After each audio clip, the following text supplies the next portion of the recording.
Welcome to another Speedy SOLIDWORKS video, and today we're going to be talking about swept features. Now, let's hop into this. So when I talk about swept features, I'm talking about this grayed out swept boss base function and the swept cut function.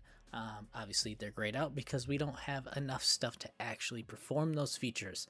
I'm going to focus primarily on the swept boss base because, like most of these functions, the swept cut works in the same manner, but just does it removing materials rather than adding materials. So let's work on how we set up a swept boss base. Okay, for starters, we need a profile that we are wanting to sweep.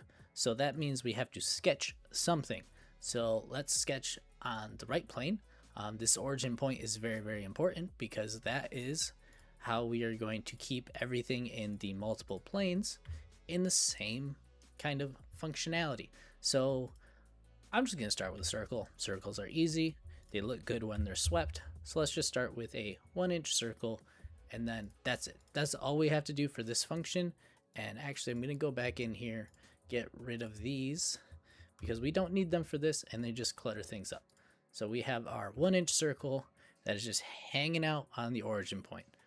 So now what we're going to do is we're going to create another sketch. This is one of those features that requires multiple sketches because it's doing things in multiple different planes at the same time. And we did that one on the right plane. So now we're going to do the front plane. So if you look, we can still see our circle, but it is just perfectly flat to how we are looking at it. So what we're going to do now is, again, you don't have to add these lines. These just help me work and keep things straight for sanity's sake. So let's just make this a super basic sweep. That's all we're gonna do. We're not even gonna define it. It exists. That's all that we need. We're gonna exit that out. So now we have a circle and we have a line. So let's go through and make this swept boss base. So if you see, we have these things called a sketch profile or a circular profile. So in reality, we didn't need the circle, but I will go back in and modify this to show you why it is helpful to have that defined in a sketch. So we need to define the sketch profile. If you look really closely, it's going to kind of highlight which one's which.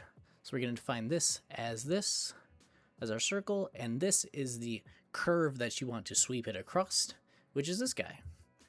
And that is your most basic functionality of a sweep function. And then if you expand this, you now have both of these sketches that are being used by this singular feature. So you'll have this kind of breakdown in the feature tree. When your feature requires more than one sketch, it'll actually grab both of them, link them under it, so that way you know if you go in and you change this, say we want this to be, instead of 1 inch, we want it to be 0.1 inches, and it makes it significantly smaller. Now we have a significantly smaller sketch. So now let's go back in here and I'll show you why I'd like to define this. So now say we want it to be a square, rectangle, anything that's not just a perfect circle. Now it exists, so we can go in and we can edit this and change the profile. If we make the sweep by default a circular profile, you don't have that ability to go in and change this base sketch to something other than a circle. So it adds ability to go back and go forward and change things here and there. So now let's take this and make it a little more fancy.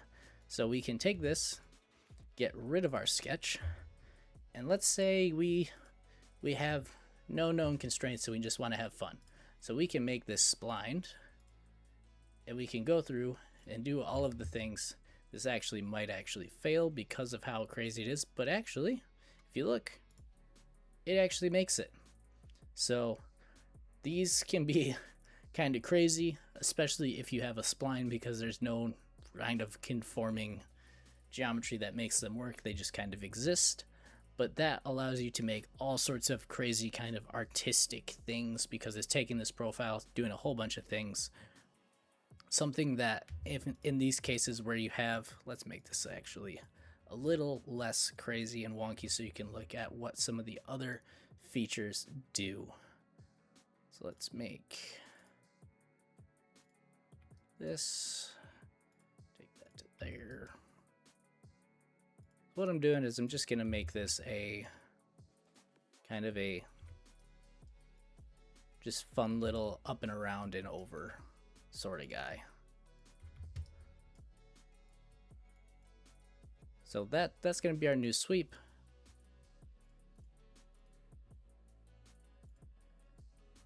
Makes a lot more sense. It looks a lot better. So yes, this sketch defines how it's swept, but then within the sweep itself, you can add guide curves. These can be helpful if it's a very kind of hard path to follow. A sweep is a lot more consistent than a loft when it comes to this sort of thing. So if you can use a sweep, I would prefer to use a sweep significantly more often over a lofted feature, just because it is significantly more consistent. I find you don't have to use guide curves nearly as often when using a sweep, but they can be helpful if for some reason it has some twisting that kind of doesn't really make any sense. These guide curves you can add in along with your base profile, and that will help make sure everything tracks the correct way. Something else that you can do within these is you can add twisting to it sometimes. Sometimes it says you cannot. The other thing that I really like about sweeps and lofts is that you can define tangencies. This isn't as big of an issue when we have these sort of straight profiles that kind of start and end.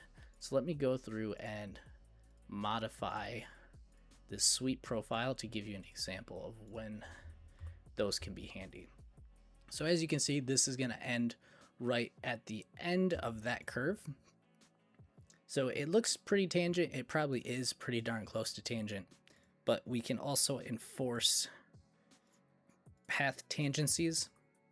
Granted, it's not as big of a deal when you're using a kind of defined radius, but sometimes these things will end weird to where like this end profile is no longer tangent to this kind of radius to the path. So enforcing these path tangencies can come in handy.